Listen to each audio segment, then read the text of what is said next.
Well, exciting day today, huh? We had some things released from Jeep that a lot of people have been asking for a long time. And we've got some people who are extremely excited about this. We've got some people who are disappointed. And I think a lot of the people who are disappointed need a little bit of a reality check as to what they got today. Which, what the heck, let's just jump into it. We did not get a Scrambler today. We got a Gladiator. I know it's not a 3/4 ton or a full-size half ton with a big motor and a Dana 60 in the back. At least I don't think there's a Dana 60 in the back. I haven't seen the spec yet. What we got is essentially a JL with a lengthened frame and a bed added to the back. That being said, this is not a GL or JL. This is not a Jeep like you would tend to think of a Jeep. This is a truck with a Jeep badge.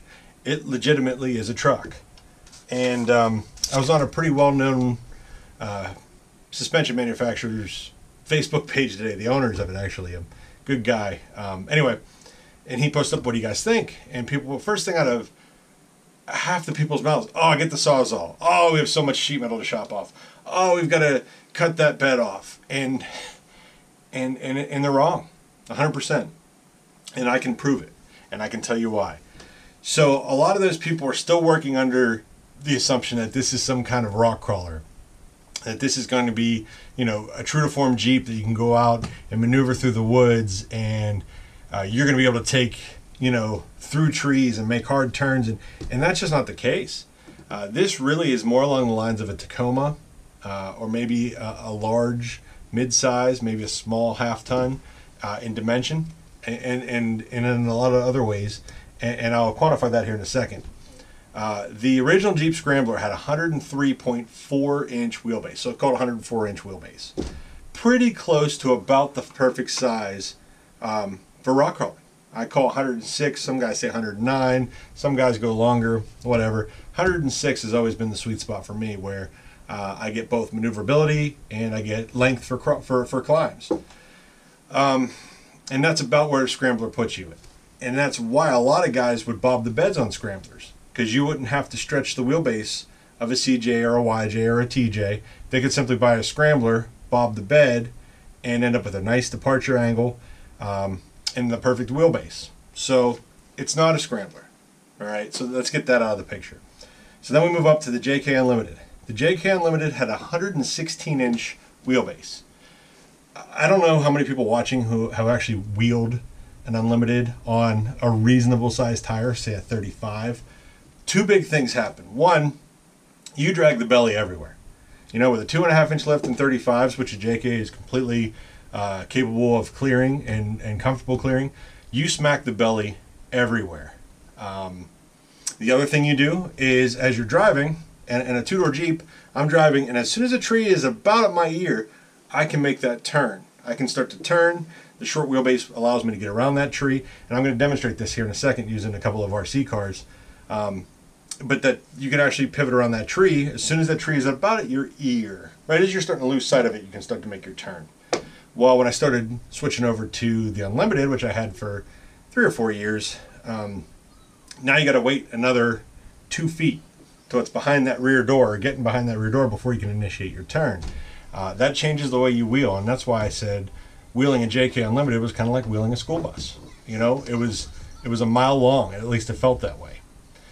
So that was 116 inches.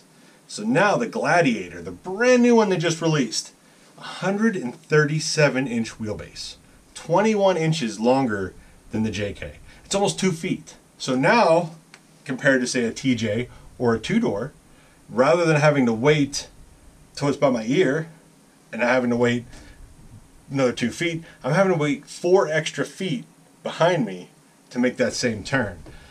And I don't know how many of you guys wheel in the trees. Here in Western PA, it's all we have. We have trees everywhere. 4 feet's a long way. And then you add to that the width of these JKs and JLs and the Jeep truck. I keep wanting to call it a J truck, and I'll have some purists freak out if I do that. But you know, they're a lot wider. And there's a lot more going on. There's a lot more to hit. We have big, huge fenders, and overall, it's just a much larger vehicle 4 feet makes a pretty big difference as you're driving forward. So what I'm getting at is you can't just bob the bed on this truck and make it a scrambler with a bob bed. Either way, you're going to have all that wheelbase to contend with, and that's the reality check. You can't just go get a Sawzall, hack the bed off of it, and think you've got something that's going to go out and rock crawl, with the short wheelbase stuff. And by short, I mean 106-inch wheelbase stuff, or even the stock wheelbase stuff, the 92-inch stuff. You're just not going to be able to make the same turns. You're not going to be able to do the same trails. Now, you may be able to, depending. The trails have gotten wider since the JK came out 10 years ago. So that's changed quite a bit. But the reality is it's going to be different. Type of turning that a shorter rig is going to have. Now, that being said, you guys out in Moab or out in Colorado or with these wide open spaces out in the desert, where you're not so worried about making these tight turns around stuff, you're going to love this thing. I think it's going to be a great fit. I think it's going to be, bob the bed and you get that approach and departure that you guys out in Moab need so bad. That's great. But for the rest of the world that wheels around trees and in tight trails, the reality is this is a truck. And I want to compare a couple things. The Tacoma has a 140-inch wheelbase. So we were within a couple inches of the Jeep truck. My Silverado outside, I think it has a 141. So it's a full-size truck with only a couple inch different wheelbase. So try taking a full-size truck out in the tight tree trails and see how much you smack into stuff. And I think you'll realize that this is a truck. It's meant to be a truck. It's going to be able to do a lot more than a truck. In that, what other truck aside from a power ram or a power wagon has dual locking diffs and a 4-to-1 T case and an e-locking on sway bar or e-unlocking sway bar. It's light years forward from anything else that's out there. And there's a lot of good things about this too. Right now I'm on John Kappa's Facebook page. Oh, there's a couple other things I want to talk about real quick. I really like this thing. I think it's going to be great, but I think it's a truck. I don't think for a second that it's a Jeep. I think it's a truck with a Jeep badge, all the Jeep DNA, kind of how a Grand Cherokee is an SUV with the Jeep DNA built into it. This is a truck with a Jeep DNA built into it. So a couple things I want to talk about. The biggest thing I would say is going to be your towing. So they're claiming 7,650 feet, 7,650 pounds of towing, but I think that's only going to be in the diesel, and this is why. The horsepower and torque numbers that they quoted line up fine for the 2018 3.6. So the non-E assisted 3.6. That makes sense. The problem is when you look at, say, the Dodge Ram, it will only tow 4,000 pounds or 4,200 pounds with the 3.6 and the 8-speed. That said, when you get into the 2019s, they get into the E-Assist 3.6, and I was seeing ratings at like 7,600, which would be on par with this. The thing is, though, they're not quoting horsepower and torque ratings as the E 3.6 numbers. So I have a feeling that the 3.6 is going to be closer to 4,000, maybe 5,000, and the diesel will have the full 7,600 pounds towing. Departure angle, that thing everybody's complaining about. It's 26 degrees. All right, to put that in perspective, the TRD Pro from Tacoma, that's 26 degrees. The Ford Raptor is like 23 degrees, 24 degrees. It's not even as good as the Jeep. The Raptor is going to be not quite as nice. The Fox shocks are a big upgrade, guys. From a generic shock to a Fox shock, that's going to be a huge upgrade. I know the Toyota guys that have them love them. So I think we're going to get a big upgrade there. The Overland, before the announcement came out, we were all excited. We're like, maybe it comes with a cap, maybe it comes with a rack. Turns out the Overland is just kind of like the Grand Cherokee Overland. It's going to be the Sahara. For whatever reason, they didn't want to call it a Sahara. They left the Sahara in the Wrangler world, and that's fine. That kind of keeps some of the models together. Makes sense. Overall, I think it's going to be a really good rig. I'm super excited about it. I'm not going to trade in the Silverado on it right away. We'll see how this goes. I don't really want a diesel. Diesels don't really do anything for me. We've got a 2014 Cummins. Whatever, it's fine. Tow's good. But I would be more excited for a Hemi than a diesel. I know you guys love them, and you think it's all cool listening to and then going, and it just does nothing for me. You know, I'm a gasoline guy. It's just kind of what I'm into. I don't like dealing with DEF, and I don't like dealing with the diesel pumps at the gas stations. But that's just me. And the 3.6 and the 8-speed is a great combination. We had a 2015 Durango with that. It was great. That's what we traded in on the Wrangler, and it pulled that thing around just fine. So I don't anticipate the truck struggling with the 3.6 and the 8-speed. The tuning of that 8-speed is pretty solid. And then 410 gears and 4-to-1, you know, it's going to have plenty of gear. But let's go over. I want to show you something real quick.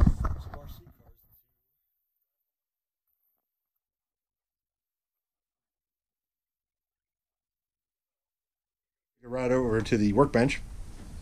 All right, so what we got here are two RC trucks. This is a TRX4, and this is what is this thing? A Barrage. But in this point, doesn't matter. The wheelbase of this is 80% of this. Okay, so that's how it works out in scale. It's 80%. If you compare a JK, call it this, to the new Jeep truck, this. They're 83%.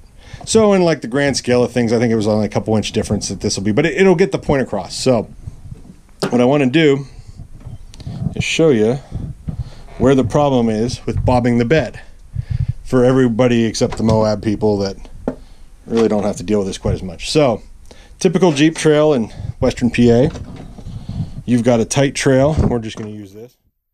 You've got to make a left-hand turn. Okay, now you're going to initiate your turn generally on these tight trails when your rear tire, just before your rear tire would reach your tree. So you're coming forward, coming forward, coming forward, coming forward. Rear tires reach the tree. You'll initiate your turn, and you're just going to skim on by. All right, that tire rubs the tree, but you're just barely clearing in the front. Bring on the J truck. I'm sorry, not the J truck, the Jeep truck. I'm going to get yelled at. So we're going to widen the trail a little bit because this rig's a little bit wider. Tell you what, I'll give you an extra foot between the trees. Okay, I widen that. So your big long wheelbase is coming through, coming through, coming through, coming through.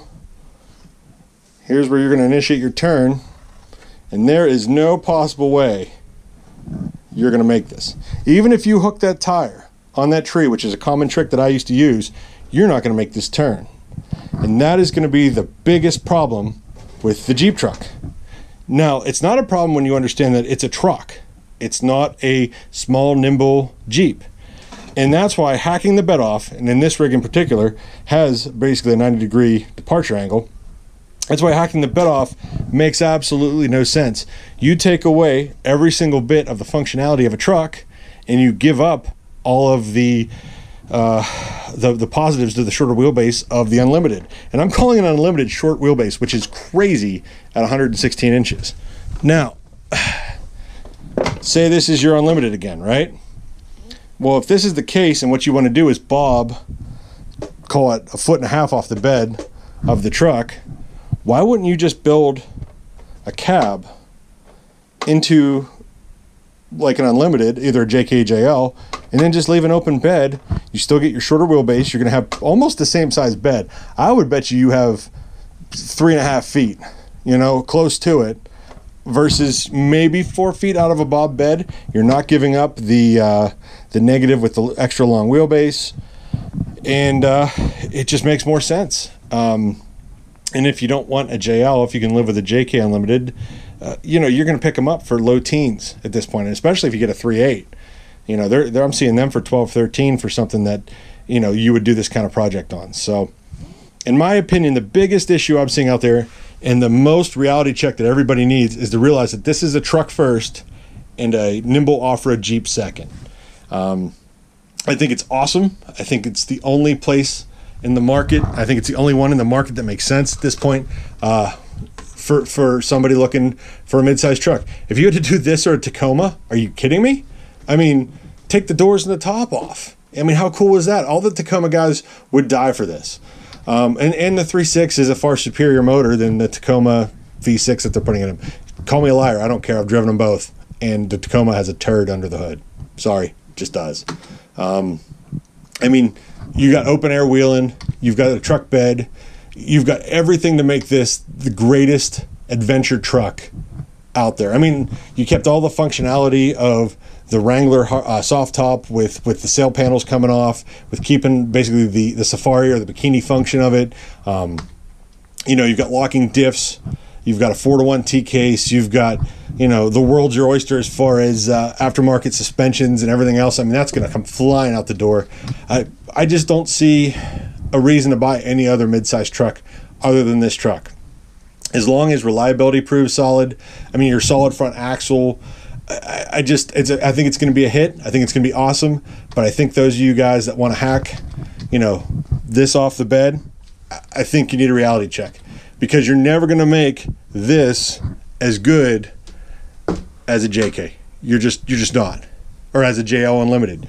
The long wheelbase is just always gonna bite you in the ass. So anyway, I hope you enjoyed my video. Take my thoughts for what they are. I'm just a guy who spent plenty of time in the woods, and I've built a lot of Jeeps. So if you like this video, please subscribe. I could use some more. I've only got a couple hundred at this point, and it'd be nice to hit that magic 1,000 mark. So take care, guys. Thanks.